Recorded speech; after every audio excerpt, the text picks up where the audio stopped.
World discovery के नाजरीन अस्सलाम वालेकुम। तो कैसे हैं आप लोग। तो आज मैं बात कर रहा हूँ पास्ट के बारे में कि कैसे हम अपने पास्ट को देख सकते हैं। आपने देखा ही होगा जब बादल गरजते हैं तो रोशनी पहले नजर आती है और गरजने की आवाज़ बाद में, क्योंकि ज़्यादा डिस्टेंस होने की वजह से हम गरजने की वो आवाज़ सुनते हैं जो पास्ट में गुजर चुकी होती है, मगर हम ये आवाज़ फ्यूचर में सुनते हैं। ये यूनिवर्स बहुत बड़ा है, इतना बड़ा कि आज तक हम इसका अंदाज़ा ही लगा रहे हैं। इस यूनिवर्स में न जाने कितनी ऐसी चीज़ें हैं जिनके बारे में हम पहले नहीं जानते थे। जाहिर सी बात है कि हमारी आंखें इतनी दूरी तक नहीं देख सकती, लेकिन हम टेलीस्कोप की मदद से देख सकते हैं। टेलीस्कोप से पहले ये यूनिवर्स हमारे लिए उतना ही था जितना हम अपनी आंखों से देख सकते थे, लेकिन टेलीस्कोप जैसी इजाद ने इंसान को वो दिखाया जो नहीं जानता था। इसने हमारी सोच को बढ़ा दिया। अब इंसान टेलीस्कोप की मदद से दूर दूर तक देख सकता है। आपको पता है कि हम टेलीस्कोप की मदद से पास्ट में देख सकते हैं। टेलीस्कोप ही नहीं बल्कि हमारी आंख भी पास्ट देख रही है। सबसे पहले तो आपको इस बात का इल्म होना चाहिए कि इंसान किसी ऑब्जेक्ट को कैसे देखता है। आप किसी भी चीज को देखो,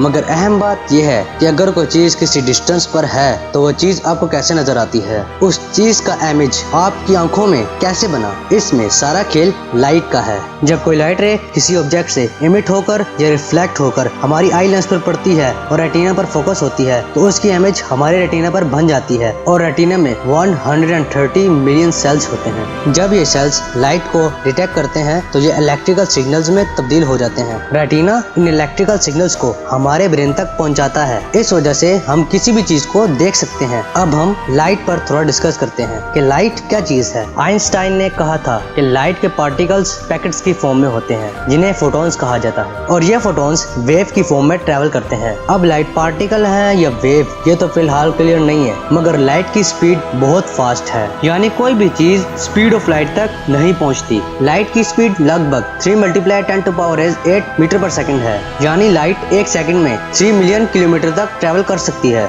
लाइट की स्पीड फास्ट होने का मतलब ये नहीं है कि उसे एक जगह से दूसरी जगह पहुंचने में टाइम नहीं लगता। बेशक इसमें बहुत कम टाइम लगेगा, मगर इसमें कुछ न कुछ टाइम जरूर लगेगा। आप किसी भी ऑब्जेक्ट को देखें, मैंने आपको पहले बताया कि वो ऑब्जेक्ट आपको तभी नजर आएगा जब उस ऑब्जेक्ट से लाइट रिफ्लेक्ट होकर वो लाइट की रेज आपकी आंखों में इमेज बनाएंगी, यानी लाइट उस ऑब्जेक्ट से टकराकर आपकी आंखों के साथ टकराए। अब इस शॉर्ट पीरियड में वक्त जरूर लगा होगा। यहाँ बेशक टाइम एक सेकंड का अरबा नैनो सेकंड क्यों न लगा हो, यहाँ असल में आपने उस ऑब्जेक्ट की वो इमेज देखी जो एक सेकंड के अरबे नैनो सेकंड पहले थी। अब हम इस स्केल को अपने सोलर सिस्टम तक पहुँचाते हैं। अब हम चांद को देखें तो चांद जमीन से 3,80,000 किलोमीटर दूर है। चांद से आने वाली लाइट को जमीन तक पहुँचने में 1.3 सेकंड लग जाते हैं, यानी इस वक्त जो आप चांद की इमेज देख रहे हैं वो उसकी लेटेस्ट इमेज नहीं है, बल्कि उसकी 1.3 सेकंड पुरानी इमेज है। हमारे सोलर सिस्टम का सेंटर यानी हमारा सूरज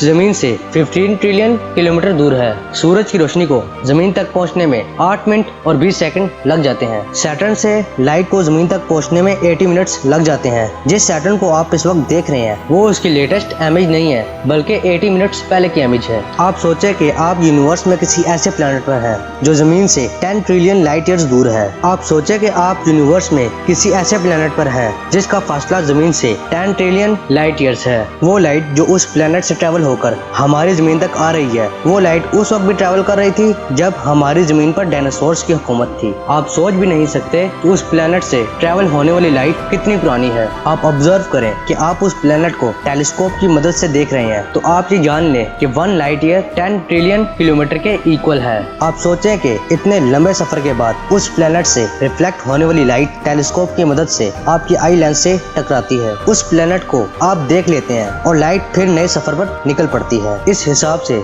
हम अगर किसी ऐसे प्लैनेट को देखें जो जमीन से 5 ट्रिलियन लाइट ईयर्स दूर है तो उस प्लैनेट से रिफ्लेक्ट होने वाली लाइट उस वक्त रिफ्लेक्ट हुई जब हमारी जमीन का वजूद भी नहीं था। हमने टेलीस्कोप की मदद से उन प्लैनेट्स का पास्ट तो देख लिया, मगर हम अपने जमीन का पास्ट कैसे देखेंगे। अगर हम अपने जमीन का पास्ट देखना चाहते हैं तो हमें एक ऐसा टेलीस्कोप बनाना पड़ेगा जो हबल टेलीस्कोप से ज्यादा पावरफुल हो, और ये टेलीस्कोप इतना पावरफुल हो कि हम इसकी मदद से मिलियन ट्रिलियन लाइट ईयर्स दूर तक देख सकें। अगर हम प्रोक्सिमा सेंचुरी को जमीन के साथ कंपेयर करें तो प्रोक्सिमा सेंचुरी का जमीन से फासला कुछ 4.243 लाइट ईयर्स है। अगर हम प्रोक्सिमा सेंचुरी से जमीन को देखें तो जमीन हमें 4 साल पुरानी नजर आएगी, यानी हम जमीन पर वो चीजें देखेंगे जो जमीन पर 4 साल पहले गुजर चुकी हैं। जमीन की दूरी जितने लाइट ईयर्स फासले पर होगी, जमीन हमें उतनी ही पुरानी नजर आएगी, क्योंकि एक लाइट ईयर्स में इतना डिस्टेंस होता है जितना सूरज की रोशनी जमीन पर पड़ते हुए एक साल में जितना टाइम पास करती है। लेकिन हम उस टेलीस्कोप को ऐसे सितारे पर भेज दें जो हमसे मिलियन लाइट ईयर्स दूर है, तो हो सकता है कि हमें डायनासोर्स भी नजर आ जाएं। इस तरह हम टेलीस्कोप की दूरी जितनी ज्यादा करेंगे, हम उतने ही पास्ट में देख सकेंगे। ये सुनने में जितना ज्यादा आसान है, इसे करना उतना ही ज्यादा मुश्किल है। यानी ये पॉसिबल तो है, मगर थ्योरीज में, प्रैक्टिकल लाइफ में ना हम लाइट की स्पीड को मैच कर सकते हैं और ना ही